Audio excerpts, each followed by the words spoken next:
এই যে আগের সরকার থাকতো ধমকাতো, আমরা তো ধর্ম পালনে কাউকে বাধা দিইনি। ওরা তো বলেছিল যে বিজেপি এলে মুসলমানদের তাড়িয়ে দেবে, নামাজ পড়তে পারবে না। ভদ্র থাকবেন, আইন মেনে চলবেন, ডিজে থেকে দূরে থাকবেন, নিজের ধর্ম নিজে পালন করবেন, অন্যর কানে গিয়ে ফুফু করার দরকার নেই। পড়েছে তো, কেন আপনি এই ধরনের উস্কানি দিচ্ছেন? কেন বাংলার মুসলিমদের নিয়ে মিসইউজ করছেন? আপনি ঘোলা জলে মাছ ধরতে বেরিয়েছেন, এটা আপনার মোটে উচিত হয়নি। এইসব না করে পশ্চিমবাংলার সরকারের সঙ্গে আলোচনা করে কোন পদ্ধতিতে মসজিদে সরানো হবে কি সরানো হবে না, সেই বিষয় নিয়ে মুখ্যমন্ত্রীর সঙ্গে আলোচনা করার দরকার আছে বলে মনে করি। এই যে আপনি আজকে গেলেন বাঁকড়া, ওখানে মসজিদের সামনে হাজির হলেন, কেন ব্যাক করলেন? কিসের জন্য ব্যাক করলেন? আপনি গেলেন কেন আর ব্যাক করলেন কেন? আপনি তো মুসলমানদের আজকে জুম্মার দিনে সারা বাংলার মুসলমানদের ছোট করলেন বলে মনে করি।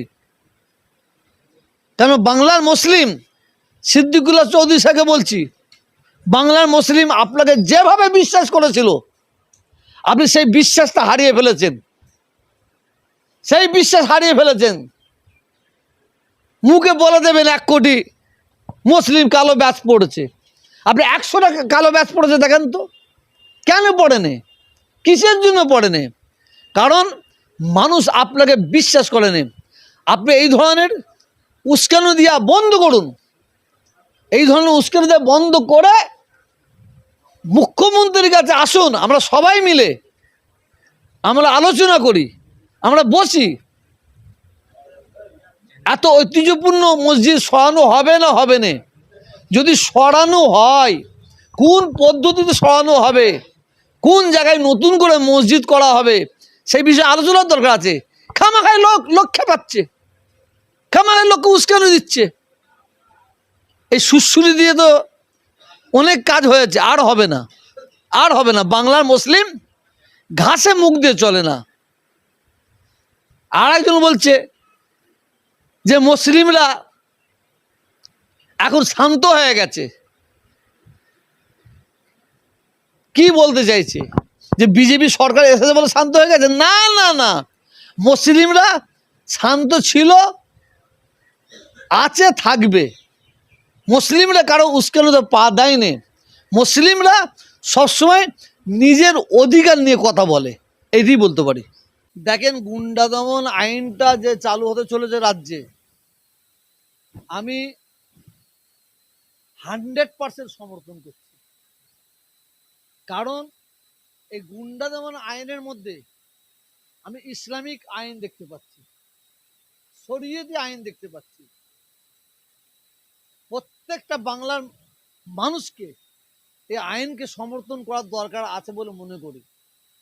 এরপরে আমি যেটা বলতে চাইছি, গুন্ডা দমন আইনটা নিরপেক্ষ হবে তো? গুন্ডা দমন আইনটা শুধুমাত্র মুসলমানদের জন্য ইউজ করা হবে না শুধুমাত্র হিন্দুদের জন্য ইউজ করা হবে? শুধুমাত্র কংগ্রেস, তৃণমূল, সিপিএম এর জন্য ইউজ করা হবে না শুধুমাত্র বিজেপির জন্য ইউজ করা হবে? গুন্ডা দমন আইনটা যদি নিরপেক্ষভাবে চালু করা হয়, সিদ্দিকুল্লাহ চৌধুরী সাহেব কি বাংলার ঠিকা নিয়ে বসে আছে? বাংলার ঠিকা নিয়ে বসে আছে? 100 বছরের ওপরে যে মসজিদটা এয়ারপোর্টের মাঝে আছে, সেই মসজিদটা সরানো হবে না হবে না? যদি ওই মসজিদটা সরানো হয়, তার পরিপ্রেক্ষিতে সরকার জায়গা দিচ্ছে, কতটা জায়গা দিচ্ছে, কত অর্থ দিচ্ছে, সেভাবে মসজিদ কিভাবে তৈরি হবে, সেই পদ্ধতিটা তৈরি করা হবে। আমি পশ্চিমবাংলার মুখ্যমন্ত্রী মাননীয় শুভেন্দু অধিকারী মহাশয়কে বলবো, পশ্চিমবাংলার যারা স্কলারশিপ আছে, যারা বড় বড় শিক্ষিত মাওলানা আছে, মুফতি আছে, 10 থেকে 15 জনকে নিয়ে আপনি দয়া করে বসুন, বসে মসজিদটা কোন পদ্ধতিতে সরানো হয়, কোন জায়গায় আবার নতুন করে মসজিদ তৈরি করা হবে, সেই নিয়ে একটা আলোচনা করার দরকার আছে বলে আমি মনে করি। আর যদি জোর করে মসজিদ ভেঙে দেওয়া হয়, যদি মনে করো আমাদের ক্ষমতা আছে মসজিদ ভেঙে দেবো, বাংলার মুসলিম, শুধু বাংলা বলবো না, সারা ভারতবর্ষ বলবো না, বিশ্বের মুসলমানরা আঘাত পাবে, সারা বিশ্বের মুসলমানরা কষ্ট পাবে বলে আমি মনে করি। অতএব আলোচনা করা দরকার আছে বলে মনে করি।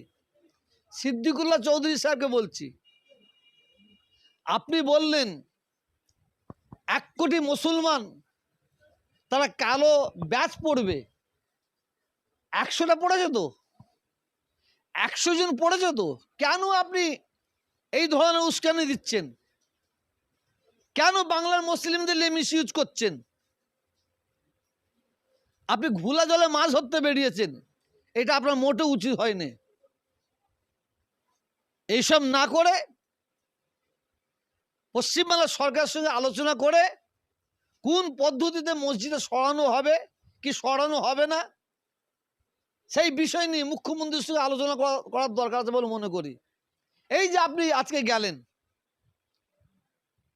বাঁকড়া, ওখানে মসজিদের সামনে হাজির হলেন, কেন ব্যাক করলেন? কিসের জন্য ব্যাক করলেন? আপনি গেলেন কেন আর ব্যাক করলেন কেন? আপনি তো মুসলমানদের আজকে জুম্মার দিনে সারা বাংলার মুসলমানদের ছোট করলেন বলে মনে করি।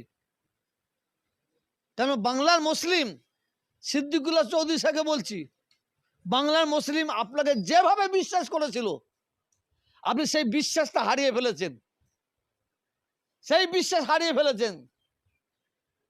মুখে বলে দেবেন 1 কোটি মুসলিম কালো ব্যাচ পড়েছে, আপনি 100টা কালো ব্যাচ পড়েছে দেখেন তো, কেন পড়েনি? কিসের জন্য পড়েনি? কারণ মানুষ আপনাকে বিশ্বাস করেনি। আপনি এই ধরনের উস্কানি দেওয়া বন্ধ করুন, এই ধরনের উস্কানি দেওয়া বন্ধ করে মুখ্যমন্ত্রীর কাছে আসুন, আমরা সবাই মিলে আমরা আলোচনা করি, আমরা বসি।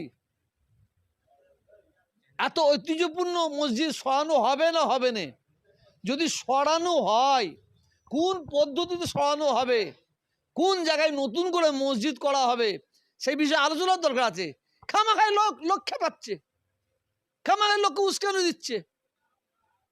এই সুশ্রুতি দিয়ে তো অনেক কাজ হয়েছে, আর হবে না, আর হবে না। বাংলার মুসলিম ঘাসে মুখ দিয়ে চলে না।